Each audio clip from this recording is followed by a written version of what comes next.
How we doing, everybody? It is Thursday, the 25th of April. This is DommyGun, Richie Who-Bangin Sports Talk. We're back with a quick three-pack for these early games today. A lot of early games, only one late game, which is the Yankees. So I got three picks for you. We're going to start with the first game that's up also, the Milwaukee versus Pittsburgh. Peralta versus Keller, two righties. Let's start with Pittsburgh. They fell off since their hot start. They came into Citi Field, got swept by the Mets, went into and then got swept by the Red Sox at home. Which was a little surprising that they backed up that performance in Citi Field, which they would do, but then getting swept again by Boston. They're 3-7, their last 10.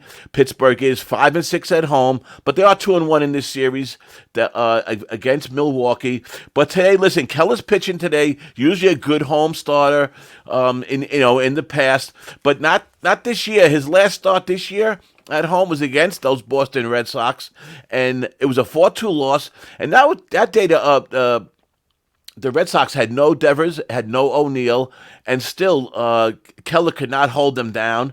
He had a 6 full innings. He seems to pitch pretty deep, which is a plus for him. But he had 4 earned in that game, 4 strikeouts, 4 walks. So he did not fare well in that game, and he has not really pitched that great yet this year. Let's see what he's done overall. His last 5, he had average start. His last 5 starts, he's averaging 18 outs, like I said, which is good. 5 strikeouts at 2.2 walks, a little high.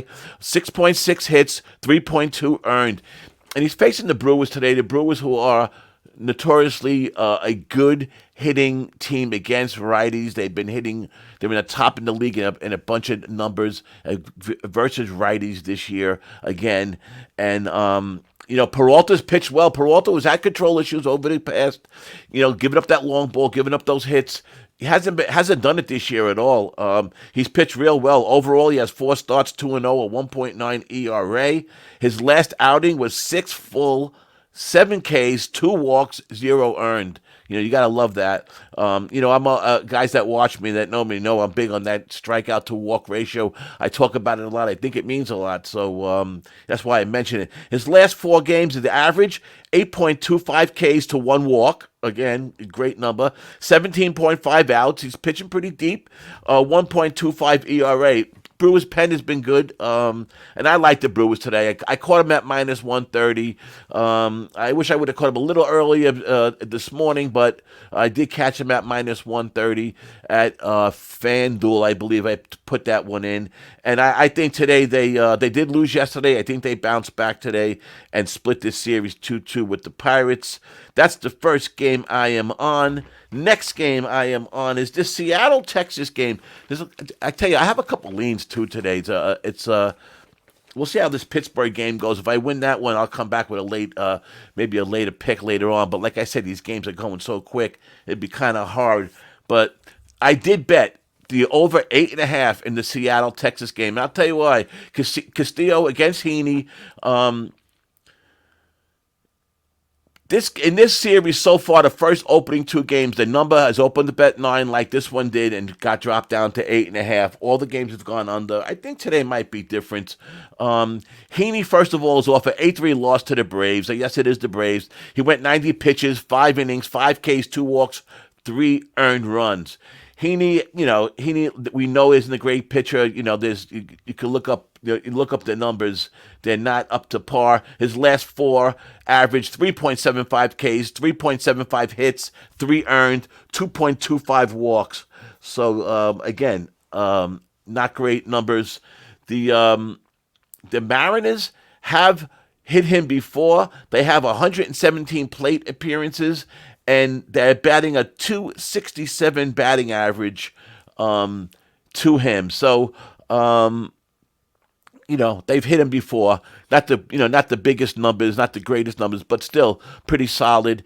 And Seattle, I think, could get to him for a couple of runs today. Castillo, on the other side, last year, he lost every game to the Rangers. I know you'll probably hear that a bunch today, depending on who you listen to.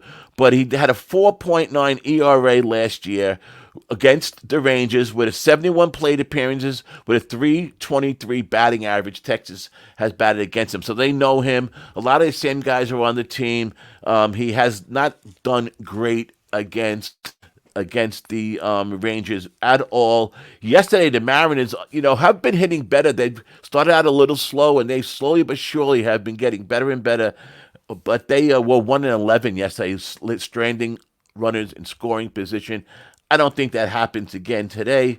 The Mariners are 16th in batting average. The let's see what else we got. Castillo, his last start was a 7-0 win against Colorado, but his last 2.5 earned runs, 7 Ks to 1 walk, 6.8 hits, and is averaging 17 outs, which aren't bad numbers. But here's where Castillo's numbers, sway a little bit. Those hard hit numbers percentage numbers are up there.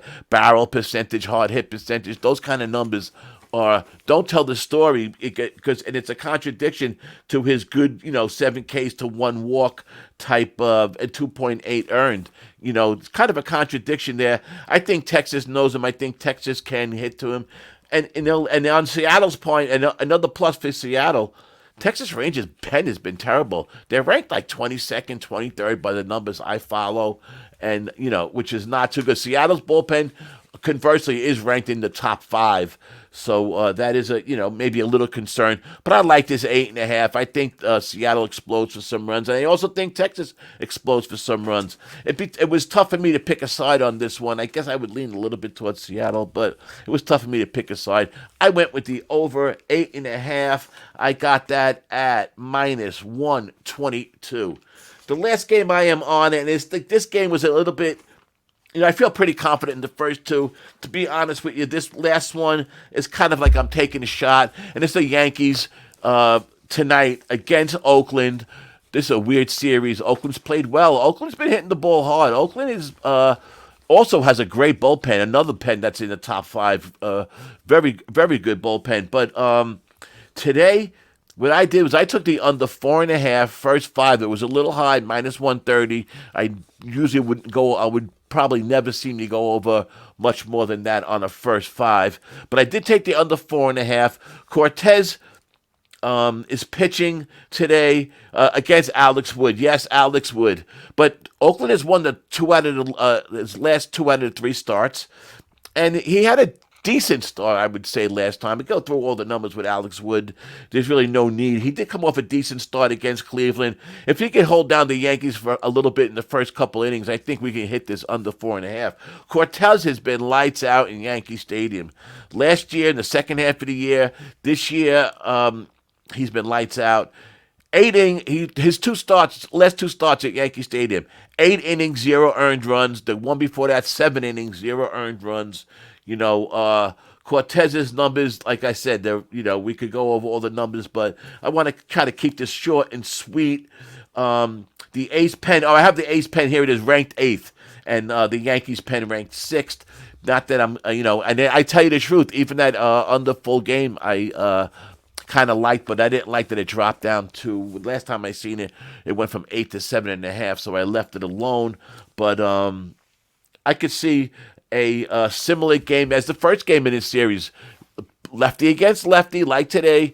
Was that Sears against Rendon, who everybody, Rendon, it hasn't been pitched well. Listen, first of all, let me finish that thought. Lefty on lefty, first game, 2-0 extra innings, okay? Yankees are not hitting lefties. Yankees, as a matter of fact, are terrible against lefties, and the Yankees have been a good under machine for me. I bet them a lot of unders for the Yankees recently and been cashing. I don't believe in that theory that I hear a lot of these cappers talk about. No one likes playing overs. Well, if those kind of things are stuck in your head, you're hurting yourself. That you don't like playing this, you don't like playing that. You're hurting yourself when it comes to things like, I don't like playing overs. That's kind of a general statement that I don't think should be in your repertoire. Now, for me personally, I do not play first 5 run lines. I think the value is no value. I think it's not worth it a lot of times, but that's just a personal preference. So, comparison to 2 different bets. But that's what I did. I took the Yankees first 5 under 4.5 minus 130. I took the Texas Rangers Seattle Mariners game in Texas over 8.5 minus 122. And I took the Brew Crew on the road versus Keller in Pittsburgh at minus 130. Have a good day. Tomorrow morning at 10 a.m. I will be back with a live lighted up. And we'll see if we can catch some more games. Then we're off a good day yesterday with the Sean Manaea. I got a little lucky with that one. I had a parlay plus 205. The Mets to win the game, which was a great spot for the Mets. They were plus 110. And Manaea over 4.5 Ks. Got a little lucky. He pitched out of a jam, bases loaded. He did pick off a guy at second base, which was beautiful. But he only went 4 2/3 maybe innings. He was up to almost, I think, 100 pitches or close to it. But I still got he did have 6 Ks, so I still got to the 5 Ks. And I was maybe a little lucky on that one. But I don't know. Manaea's last start before this wasn't great. Yesterday's start wasn't that great. We'll see what happens next time. I'd be concerned if he's pitching against a good offensive team next one out, but we'll worry about that when time comes. For now, this is DommyGun Ricci, Who-Bangin Sports Talk. I will be back tomorrow with Light It Up.